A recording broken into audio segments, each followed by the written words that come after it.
So ayan na, malapit na tayo guys. Tingnan mo yung lugar nila guys. Ayan, malapit na ako. Yung mga puno nila, yung mga dahon nila namamatay dahil sa sobrang lamig siguro. Ayan. So ito na tayo, no, na mahawakan tong yelo at makabalik na sa barko. Gusto ko lang talaga mahawakan yung yelo guys. Feeling ko kasi yung yelo talaga magdadala ng happiness pag pumunta ka sa malalamig.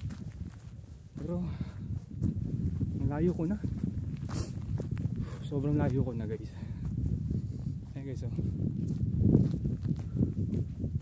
Kailangan naman ito. Ganyan yung field. Ganyan yung field nila.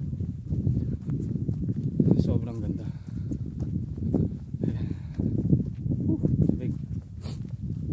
Oh, ganito na lang tayo. Malapit na tayo sa yelo.